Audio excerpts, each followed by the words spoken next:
Good morning, brothers and sisters. Today we have the Nativity of Saint John the Baptist, and we can see how his parents, Elizabeth and Zechariah, were put to the test when the time came to give him a name, and they chose to follow God's will and give him the name of John, even though it was customary to give the firstborn boys the name of a relative, the fathers, and so on. But they follow what God made them known through the message of an angel.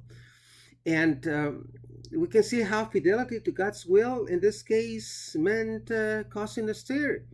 It meant confronting social conventions. But they did the right thing, and as a result, Zechariah recovered his speech, and the whole region went into admiration of God. And in the gospel, we find all who heard them pondered them and said, "What then will this child become? For indeed, the hand of the Lord was with him." Whenever God makes his will known to us, either through the voice of conscience, church teaching, um, strong motions, interior motions of the Holy Spirit within us, or through other people, He does so for a reason. There is a purpose to God's will, and we might not understand it. We might not get to know the consequences or even see them in our lifetime, but there is a purpose to God's will, and our obedience to Him will definitely bring us closer to God, but it will also cause a domino effect of abundant grace and blessings to all those around us. Our family members, friends, co-workers, and so on. We don't know um, who, what, when, how, but it does. Even though we might not get to know them. Trust and obedience to God and His church is always the best path to follow, the safest way to go, even when it means going against the current, against the forces of this world.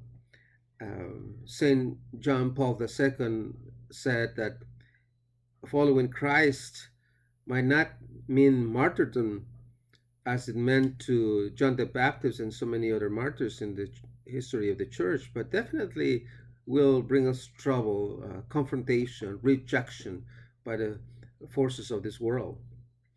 And we have to be attentive to that and recognize it, and that's what we have to do. Um, Follow God's will.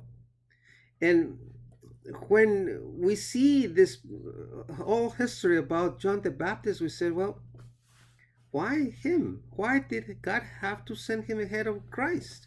Couldn't Jesus accomplish his mission without him? Maybe the answer to that reflects a little bit about God's personality. God never forces his way into our lives. He's too gentle, polite, respectful of our freedom to choose, and he generally refuses to conquer our hearts by compulsion. You know, there are some exceptions, well-known exceptions to that. Remember St. Paul in his way to Damascus? But in general, God tends to act gently, gradually, and He prepares us for the special graces He has in store for us. Since He's always thinking of us, remember Pope Emeritus Benedict XVI mentioned that each of us is a result of a thought of God, and as in God there is no present, no future or past, but only present moment. We are always in His mind, and He guides us little by little, and it's not unusual that He uses other people to do so.